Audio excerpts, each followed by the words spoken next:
Hi, my name is Kelsey Anderson, and I'm going to be talking to you today about the history behind the Alaska National Interest Lands Conservation Act of 1980. While this law only pertains to federal lands in Alaska, it remains a significant piece of legislation for all Americans.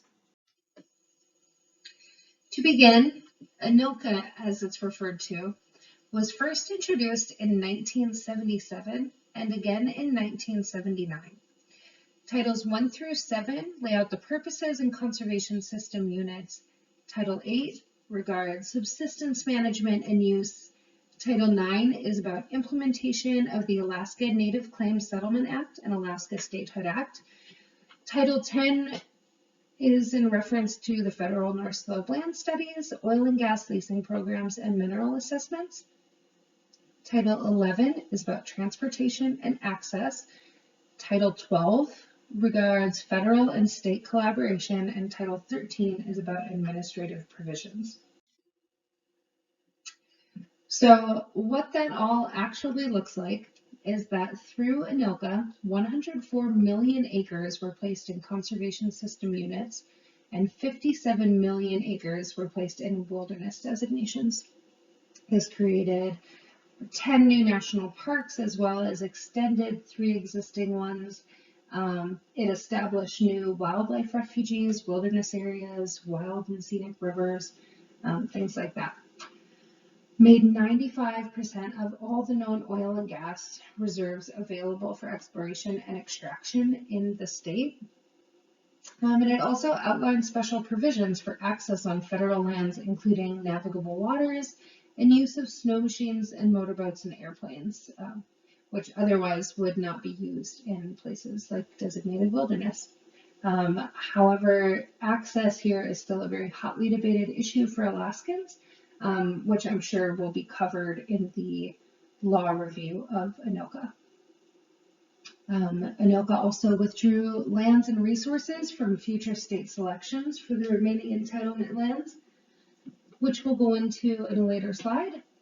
And it also allowed for this no more clause, which basically states that there will be no more establishment of conservation system units, national recreation areas, or related activities unless there's another act of Congress. So the lands that were conserved through ANILCA was kind of the final passage of federal protection in Alaska. So overall, why was Congress looking to pass a bill like ANILCA? First and foremost, the state of Alaska, through the Alaska Statehood Act of 1959, had chosen 105 million acres of federal land, but the remaining entitlement process was stalled by the Alaska Native Claims Settlement Act of 1971. So ANCSA, Section 17D2, allowed the Secretary of Interior to withdraw selections up to 80 million acres for the study of future national interest lands. This directly led to ANILCA. So these lands were not permanent, and these withdrawals were not permanent and needed subsequent action for full protection. And that deadline for an act from Congress was December of 1978. Alaskan political views varied greatly on what would become known as these D2 politics, which is in reference to that section 17D2. And we also needed to clear up some of those traditional access routes and abilities for subsistence and traditional harvesting that ANCSA did not cover. The key players and committees here are the 2 senators from Alaska, Mike Gravel and Ted Stevens. President Jimmy Carter was very involved in this legislation, the Interior Secretary Cecil Andrus, and Representative Morris Udall from Arizona. There were also 152 co-sponsors in the House for this bill. The Senate committees were the Energy and Natural Resources, and the House committees that marked up and amended this bill were the Interior and Insular Affairs, as well as the Merchant Marines and Fisheries. So pictured on this slide are the Alaskan senators of the 96th Congress. Mike Gravel, known to those in Washington as an outsider with a flair for the dramatic, is on the left, and Ted Stevens, known as a responsible and steadfast man who kept a low profile, is on the right. These two men were at the center of the ANILCA debates. Overall, both men disagreed with ANILCA. Gravel was more interested, though, in stopping the entire process, while Stevens was much more interested in the dance of legislation and took part in markup sessions with the Energy and Natural Resources Committee on the first Alaska Lands Bill that was introduced in 1977. However, when they were both faced with looming re-elections, both men used the threat of a filibuster if that first lands bill ever got to the Senate floor to gain popularity at home for their re-elections. It was clear after that that the first lands bill was dead. So at this point, President Carter and the Interior Secretary Andrus, they stepped in. Secretary Andrus extended the D2 deadline to December of 1979, which meant that Congress had one more year to come up with a compromise before the administration would step in and just use the Antiquities Act to preserve however much land they wanted to. Gravel acted and killed the extension, citing that a compromise was in no way fighting for Alaskans. So on November 16th, 1978, using the Federal Lands Policy Management Act, Interior Secretary Andrus withdrew 110 million acres of Alaskan land for 3 years. And shortly after that, President Carter withdrew 56 million of those 110 million acres and declared them national monuments. This was President Carter's attempt at strong-arming Congress to find a solution. And in the end, that paid off, and Congress went to work on H.R. 39, which would become what we now know as ANILCA.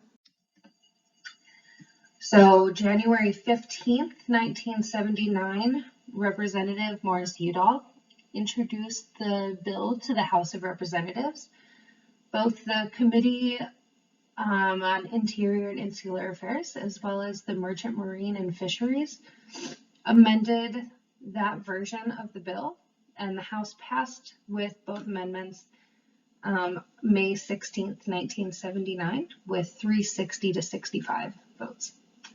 The Senate, the Committee on Energy and Natural Resources, then received the bill in November of 1979 and worked through amendments until the Senate passed that version of ANILCA on August 19th, 1980, with votes 78 to 14, both Alaskan senators voting against it.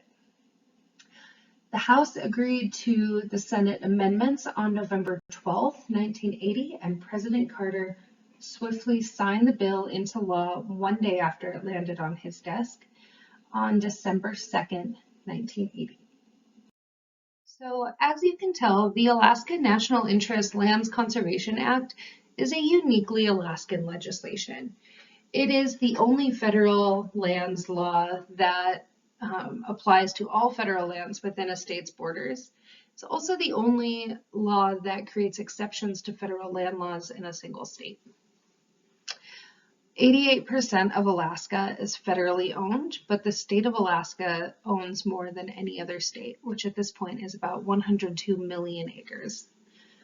There have been several amendments to ANILCA, primarily the Submerged Lands Act, which helped to cover who owns the lands under the navigable waters. This was a major win for the Native corporations as well as the state of Alaska.